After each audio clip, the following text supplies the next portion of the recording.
am I divorce ready అని అడుగుతారు. అంటే ఏంటి?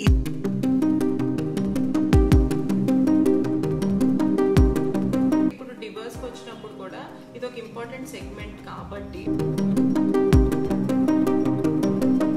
కంటెస్టెడ్ డివోర్స్ కి వెళ్ళాలి. అంటే ఒకళ్ళకి ఇష్టం ఇంకొకళ్ళకి ఇష్టం లేదు అనుకోండి. But general doubt of people, ఏదైనా అబ్యూస్ కి, let it be sexual, physical,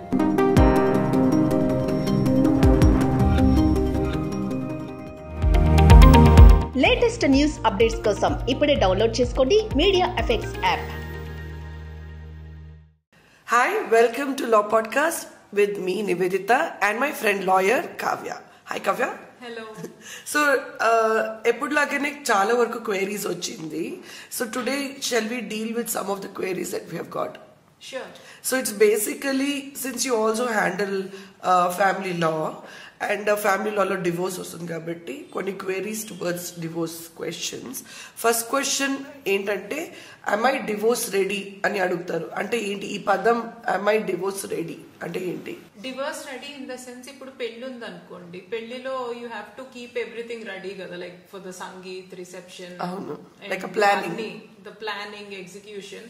అలా divorce also plays an important role కాబట్టి మనం డివోర్స్ రెడీ అంటే ఇప్పుడు హస్బెండ్ అండ్ వైఫ్ ఉన్నప్పుడు వాళ్ళకి జాయింట్ అకౌంట్స్ ఉండొచ్చు, like there'll be money entanglements between them, assets wise కానీ అట్లంతా. సో దాన్ని ఏం చేద్దాం అనుకున్నారు. ఇప్పుడు పిల్లలు ఉంటారు, పిల్లల్ని ఎలా అంటే వాళ్ళ భవిష్యత్తు, వాళ్ళ చదువులు ఎలా జరుగుతాయి, వాళ్ళు ఏ పరిస్థితుల్లో ఉన్నారు, ఇలాంటివన్నీ చాలా ఇంపార్టెంట్ అన్నమాట. ఇప్పుడు మనం ఎలా పెళ్లికి అన్ని రెడీ చేసుకుంటాం, ప్లానింగ్, ఎగ్జిక్యూషన్ అదంతా ఉంటుంది కదా, ఏమేం చెయ్యాలి, ఎలా బెటర్, ఫినాన్స్ అరేంజ్ చేసుకోవడం దగ్గర నుంచి వరుడిని చూడడం దాకా. So everything in the same way ఇప్పుడు డివోర్స్కి వచ్చినప్పుడు కూడా ఇది ఒక ఇంపార్టెంట్ సెగ్మెంట్ కాబట్టి and it is a very tough phase కూడా కాబట్టి దాన్ని మనం ఎలా హ్యాండిల్ చేస్తున్నాము అన్నది కూడా important. It comes from choosing your lawyer and various other things. ఇప్పుడు మీరు ఫినాన్షియల్ గా ఎలా ఉన్నారు, లైక్ వైఫ్ ఎర్న్ చేయట్లేదు అనుకోండి, what is she expecting from her husband, and అలానే పిల్లలు ఎక్కడ ఉంటారు, వాళ్ళ భవిష్యత్ ఏంటి, ఇవన్నీ మాట్లాడుకుని చేసుకోవచ్చు. That is one thing. So it's all about temper is all over the place. So it's like pre-planning the whole division or responsibilities. Yeah. Anyways, it is tough for anybody. కొంచెం ఈజీ చేయొచ్చు when you talk it out and discuss things. ఇలా చేస్తే బాగుంటుంది, panic అవ్వకుండా మాట్లాడి చేసుకోవచ్చు. If అది possible అవ్వడం లేదు, కంటెస్టెడ్ డివోర్స్ కే వెళ్ళాలి అంటే ఒకళ్ళకి ఇష్టం ఇంకొకళ్ళకి ఇష్టం లేదు అనుకోండి, అప్పుడు మీరు ఎలా ఫైట్ చేద్దాం అనుకుంటున్నారు. మీకు లాయర్ రిక్వైర్మెంట్ ఉంటుంది, so you have to search for a good lawyer.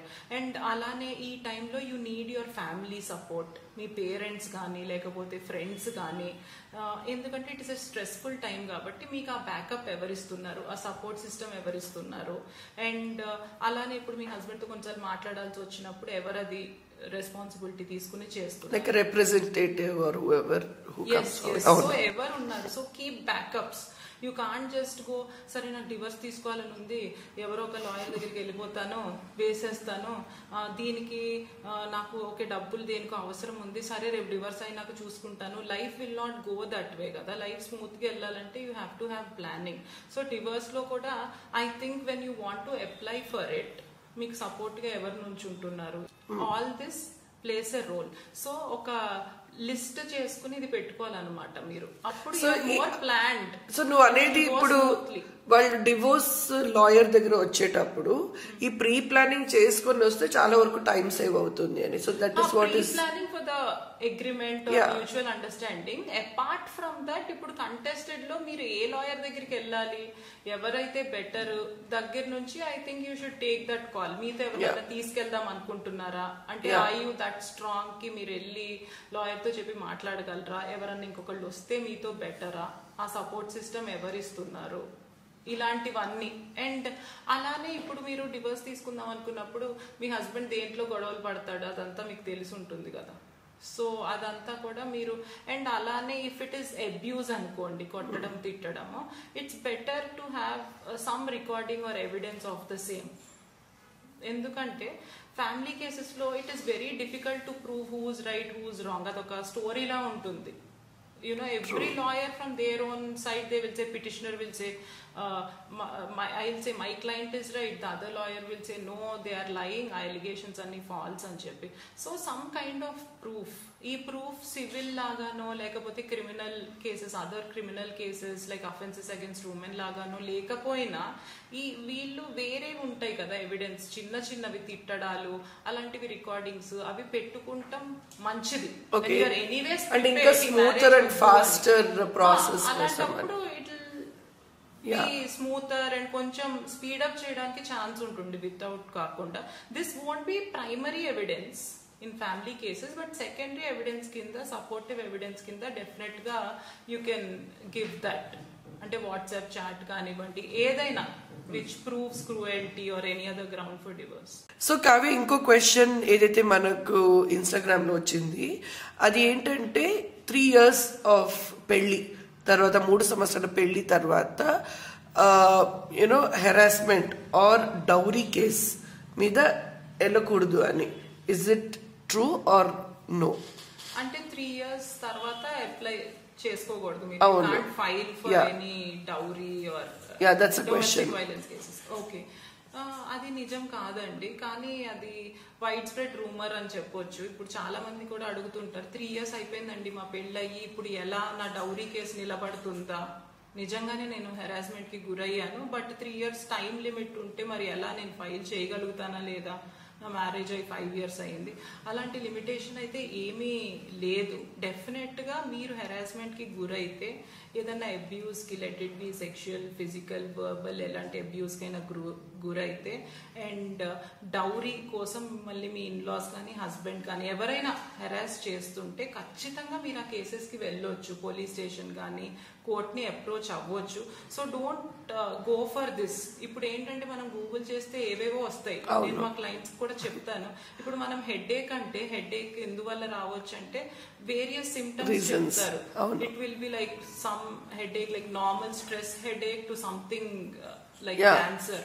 So దాన్ని బట్టి వెళ్ళకండి. సో ఎవరో ఏదో ఒపీనియన్ ఇచ్చారని మాత్రం వెళ్ళొద్దు.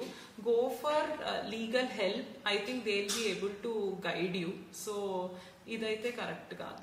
ఓకే, సో ఐ హోప్ ఈ క్వెరీ అయితే ఎవరు మాకు ఇన్స్టాగ్రామ్ ద్వారా పంపించారు, I hope Kavya was able to answer your question. So question number 3, Kavya is, I think when I read that అది నాకు కూడా డౌట్ఫుల్ గానే అనిపించింది. ఈ మధ్య ఫ్యామిలీ కోర్టులో చాలా ఎక్కువైపోయింది ఇలాంటివి కేసెస్ రావడం అని, ఓవర్ఫ్లో అవుతున్నాయని అంటున్నారు. So this is not a query but general doubt of people. అవును, అది నిజమే. ఇప్పుడు ఓవర్ఫ్లోయింగ్ అవుతున్నాయి మన ఫ్యామిలీ కోర్ట్స్, ఓవర్ బర్డెన్డ్ గా కూడా ఉన్నాయి. అండ్ ఇది నేను ఎవరిని అడిగానంటే ఒక సీనియర్ అడ్వకేట్ ని అడిగాను, who started his practice late 80s లో అలా.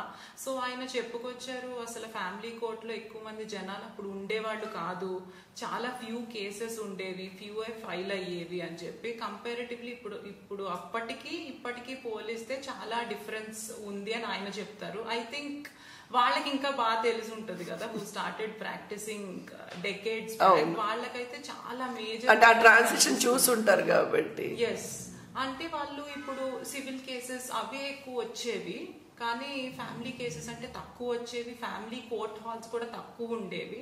ఇప్పుడు దాన్ని బట్టి మనకి ఫ్యామిలీ కోర్ట్స్ కూడా పెరిగినవి అని చెప్పుకోవాలి, but still they are overflowing. Okay, so let us wrap this episode.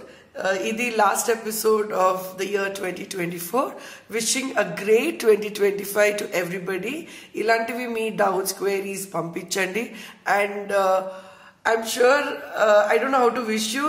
Ante we can't say more cases ravalani nenu meeku korukolenu gaani hope that you are a strong support and help many of the people to solve all the problems. I hope I'll be able to help more people. Yeah, so that is wishing you a great 2025. Thank you so much. ఏమైనా queries ఉంటే మాకు ఖచ్చితంగా పంపించండి. మళ్ళీ జనవరిలో 2025 లో మళ్ళీ కలుద్దాం. Until then, bye.